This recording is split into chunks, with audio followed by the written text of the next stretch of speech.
부부의 날이 아들의 기일인 부부가 있습니다. 1980년 5.18 광주 민주화운동 당시 계엄군 총탄에 세상을 떠난 고등학생 전영진 시몬 열사의 부모입니다. 41년이 지났지만 집을 나서는 아들의 마지막 모습이 아직도 생생하다고 합니다. 전계량 김순희 부부를 맹현균 기자가 만나봤습니다. 아버지의 품에 아들의 사진이 놓여 있습니다. 1980년 5월 21일 계엄군의 집중 사격이 있던 날 머리에 총을 맞고 세상을 떠난 고 전영진 시몬 열사입니다. 당시 고3 수험생이었던 영진 군은 세상을 떠나기 이틀 전 온몸이 만신창이가 돼 집에 들어왔습니다. 학교에서 독서 모임에 참석한 뒤 귀가하다 계엄군에게 구타를 당한 겁니다. 집에 들어와갖고는 옷을 벗어서 던져보면서 이거 사람이 사는 세상인가 모르겠다고 화내갖고 굴더라고요. 어머니는 거리로 나가겠다는 아들을 말렸습니다. 하지만 영진 군은 어머니 조국이 저를 부릅니다라는 말을 남기고 집을 나섰습니다. 어머니가 기억하는 아들의 마지막 모습입니다. 함께 나가지 말고 집에 있으라 그랬대. 어머니 조국이 우리를 부릅니다. 뭔 소리다냐. 그게 마지막 말이었어. 마지막. 그리고 내가 아침 한 숟갈 먹여놓고 부엌에서 설거지하고 나온 게 없어요. 나가고. 그 시몬 어디 갔다냐고 모르는데 다 못. 그대로 나가고 그날 나가갖고는 얼굴도 못 보고. 이후 아들이 집에 들어오지 않자 아버지가 찾아 나섰습니다.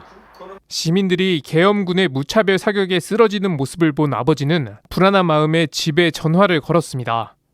그때 아들이 총에 맞아 쓰러졌다는 소식을 듣게 됐습니다. 죽은 사람 그냥 그 신음하는 사람 아주 아수라장이 됐어요. 아수라장. 관자놀이에 총을 맞아 얼굴을 알아보기도 어려운 시신 위에는 아들의 사진이 놓여 있었습니다. 영진이가 이제 총탄 맞고 이리로 왔다고 그러는데 보러 왔다고 그러니까 사진을 가지고 있어요. 사진. 이 사진을 정말 눈뜨고는 못할 정도로 완전히 한쪽이 이렇게 되거든요. 한쪽이. 민주화를 외치다 숨진 아들이 폭도로 불린다는 사실이 무엇보다 가장 분통 터지고 억울한 일이었습니다. 전계량 김순희 부부는 유족들과 함께 아들의 명예회복을 위해 나섰습니다. 아버지 전 씨는 1981년부터 10년 동안 유족회 회장을 맡았습니다. 하지만 정권은 진상규명을 외치는 유족들을 온갖 방법을 통해 괴롭혔습니다. 사람을 붙여 감시하는 건 기본이고 모임을 방해하거나 돈으로 일부 유족을 매수하기도 했습니다. 유족을 이간질해 분열시키려는 시도도 이어졌습니다. 사주기 추모 행사를 준비할 때는 어머니 김 씨가 정권에 맞서다 교도소에 수감된 적도 있습니다.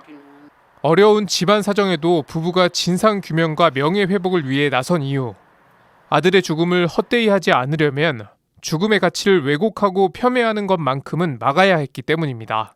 자식들이 어린 것들이 톡도 빨갱이 누명 쓰고 죽었는지 엄마가 살아가지고 내가 목숨 걸고 싸워서 저것들을 결코 저 억울하면서 베끼고 정의로운 죽음으로 만들어야 된다고. 전계량 김순희 부부는 아직도 5월 성모성월이 되면 몸살이 난 것처럼 온몸이 저려옵니다. 그래서 저 성모님 많이 사랑합니다. 우리 언니 그 아픔을 그 고통을 다 겪으면서 십자가 아래서 아들 그 숨져가는 모습을 지켜보는 어머니의 그 심정, 그런 걸 생각하면 우리 어머니가 참 얼마나 이 인류를 구원하시고자 아드님을 바치시고 그 가슴에 멍이 들게 아프고. 진심이 담긴 참회와 반성이면 용서할 수 있을 것 같은데 용서 안 할 사람이 어디 있어. 죄는 미워도 사람은 미워하지 말라고. 자기가 지은 죄에 대한 자기가 반성하고 뉘우치면 용서 안 할 사람이 있겠어요, 어디가.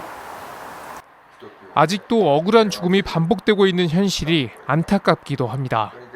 그래서 아버지 전 씨는 외출할 때마다 세월호 참사를 상징하는 노란 리본을 외투에 붙이고 나갑니다. 자식을 잃은 슬픔, 진상 규명을 외치는 절규가 어떤 심정인지 누구보다 잘 알기 때문입니다. 세월호 사건이나 5.18 항쟁이나 나는 똑같이 지금 생각하고 있는 것이 그거예요. 왜 진상규명을 안 하느냐. 진상규명을 빨리 해라. 세월호는 진상규명을 얼마든지 할 수 있는 것인데 불구하고. 아들의 기일인 오늘 부부는 아들을 기억하며 미사를 봉헌합니다. 억울하게 세상을 떠난 사람들, 이 세상의 화해와 용서를 위해 기도합니다. CPBC 맹현균입니다.